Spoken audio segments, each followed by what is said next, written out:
Tribunal Constitucional.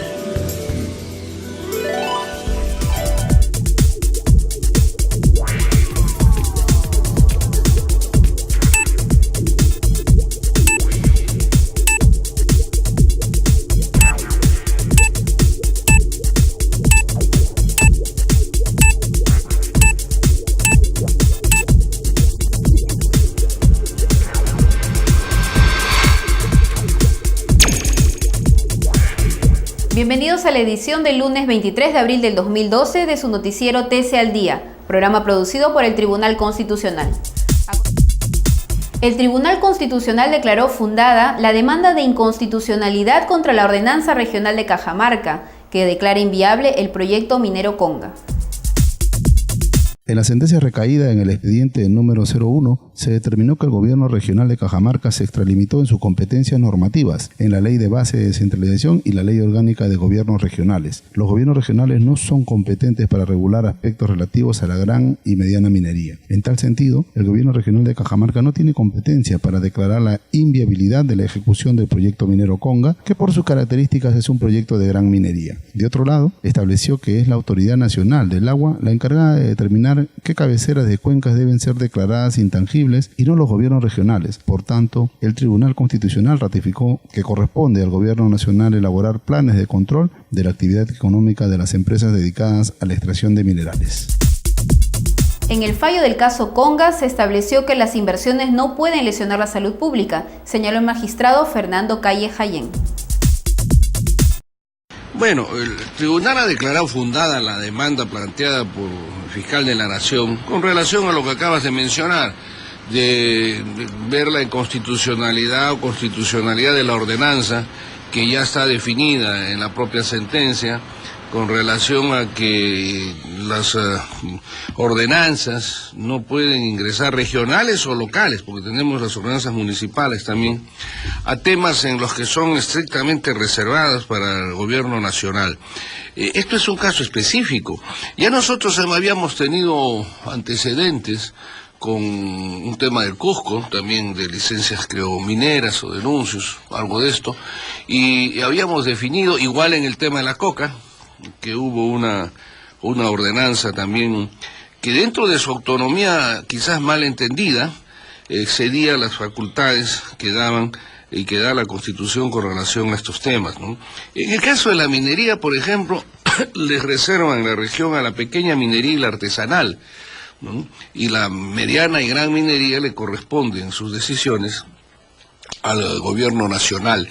Pero inclusive estas decisiones y la mayoría de las actividades que tienen que ver con los recursos naturales y proyección deben ser siempre en concordancia con los planes de la política nacional al respecto, ¿no?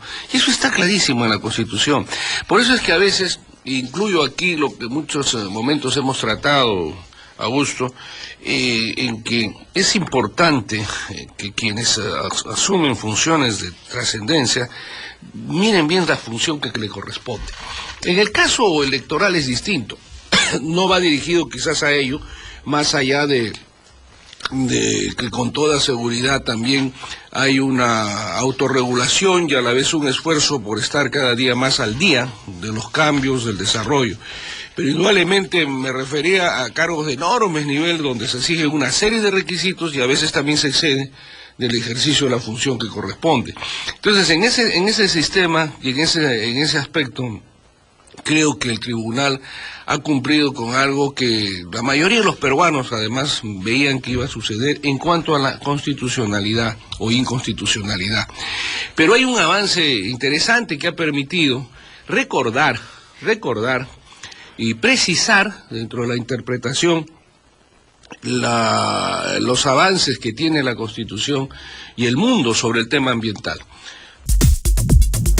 En el programa Tus Derechos se abordó el tema de la prohibición de la tortura en los pactos internacionales. A continuación veamos el informe que prepararon al respecto.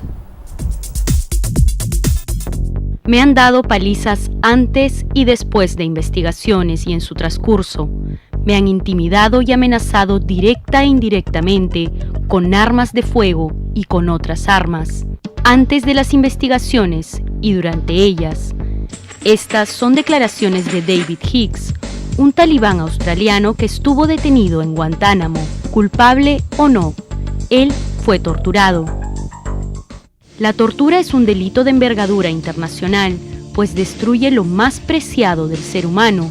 Tras la Segunda Guerra Mundial, todos los gobiernos asumieron el consenso de que la tortura y los malos tratos son prácticas detestables e inmorales, que no son admisibles y nunca están justificadas, ni en guerras, ni en situaciones de emergencia. Es así que el Pacto Internacional de Derechos Civiles y Políticos regula su prohibición absoluta. El artículo 7 manifiesta que nadie será sometido a torturas ni a penas o tratos crueles, inhumanos o degradantes. A pesar de la legislación internacional, los tratos inhumanos se siguen presentando hoy en día. Se entiende por tortura el causar intencionalmente dolor o sufrimiento graves, ya sean físicos o mentales, a otra persona. También se considera tortura a las prácticas que buscan despertar en la víctima sentimientos de miedo, angustia e inferioridad, además de humillación y degradación. La Constitución Política del Perú también defiende al ser humano frente a actos de tortura, pues hace hincapié en el derecho a la vida, a la identidad, a la integridad moral, psíquica y física. Sin embargo, en los últimos años también se han registrado actos de tortura en nuestro país. El informe de la Comisión de la Verdad y la Reconciliación registra cerca de 6.500 actos de tortura y otros tratos o penas crueles que se dieron durante la época del terrorismo. El entorno de nuestra sociedad, multicultural, con condiciones educativas y de desarrollo desiguales, hace que todavía exista una cultura de violencia.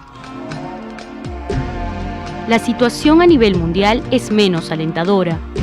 En la mitad de los países del mundo se siguen aplicando estas prácticas, cifra que es mucho mayor en los países en vías de desarrollo. La lucha para erradicar la tortura compromete a los estados, pero también a los ciudadanos, quienes sabemos que la dignidad y la integridad personal es lo más valioso que tenemos. El primer invitado fue el doctor Felipe Villavicencio Terreros, miembro del Subcomité de Prevención de la Tortura de la ONU. La tortura es algo que todavía se da lamentablemente a nivel mundial. ¿Cómo estamos? ¿Cuál es el panorama?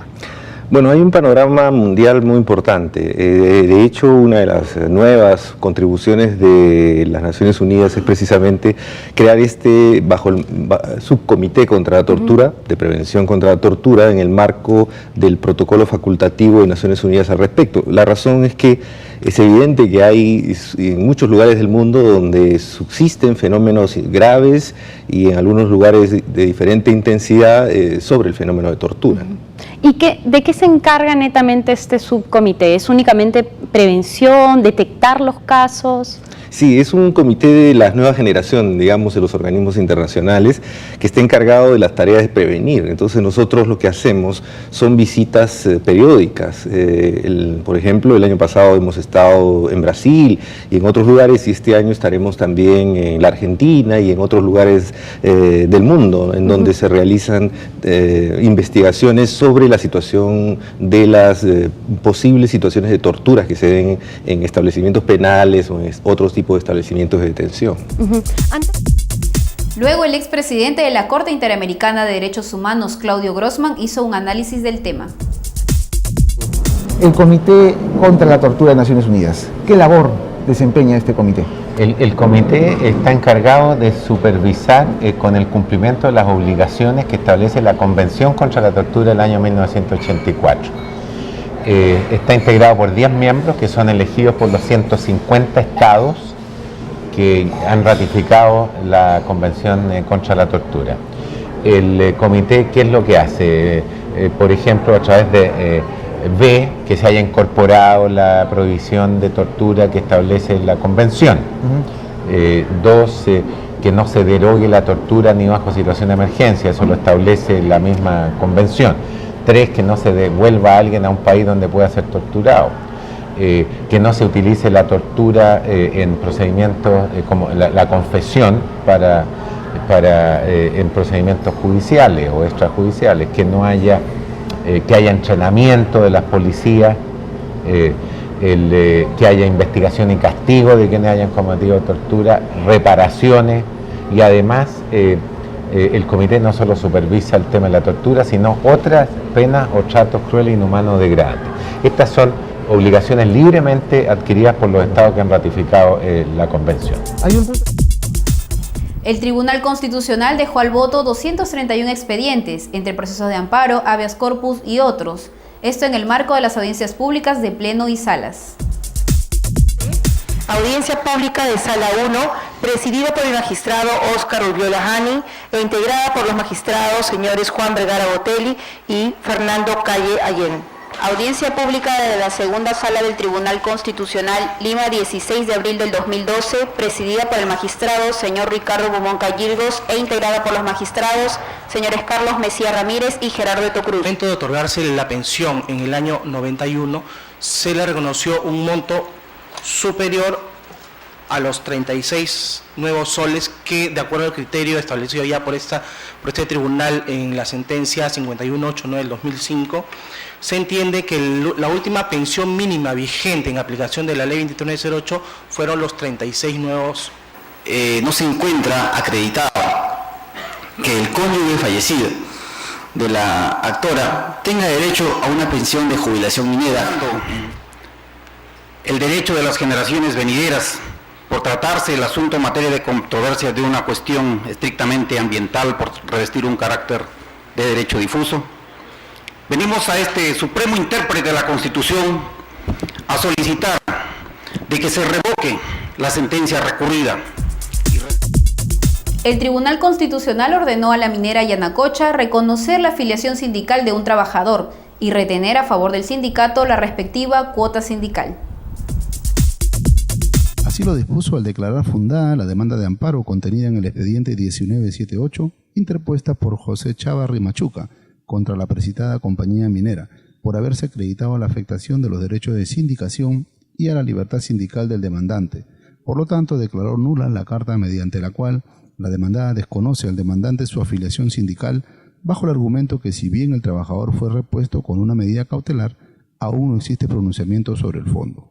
El tribunal señaló en uno de sus fundamentos de la sentencia que si bien el accionante fue repuesto judicialmente en su cargo, ello no puede ser utilizado como argumento válido para que la compañía Yanacocha desconozca su derecho de sindicación, pues aun cuando dicha reposición laboral tenía carácter de provisional al momento de su ejecución, ello no implicaba que el demandante careciera de la calidad de trabajador o que su vínculo laboral por resultar provisional no le genere dicha calidad. En ese sentido, la negativa de la emplazada de no considerar al demandante como un afiliado al sindicato de la minera Yanacocha y de no efectuar los descuentos por la cuota sindical de conformidad con lo dispuesto en el Decreto Supremo 010 resulta arbitraria y por lo tanto lesiona los derechos a la sindicación y a la libertad sindical del recurrente, por lo que corresponde estimar la demanda. La Benemérita Sociedad de Fundadores de la Independencia incorporó como asociado al presidente del Tribunal Constitucional, Ernesto Álvarez Miranda, por ser descendiente de un héroe de la Guerra del Pacífico. A continuación veamos imágenes de la ceremonia.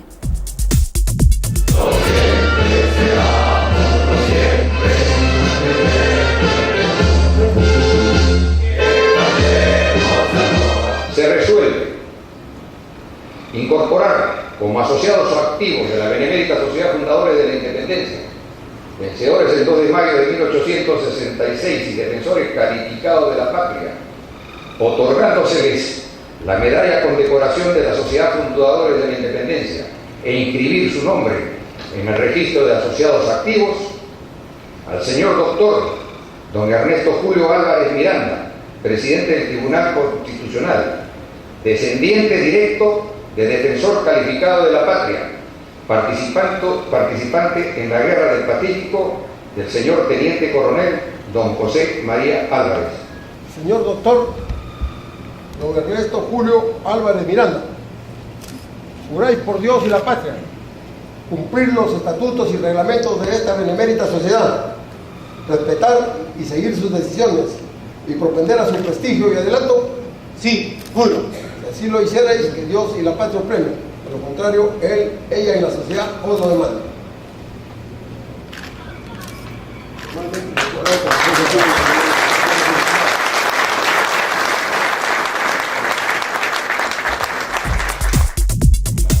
Bien amigos, hemos llegado al final de su noticiero TC al Día, programa producido por el Tribunal Constitucional. Los esperamos la próxima semana con más noticias.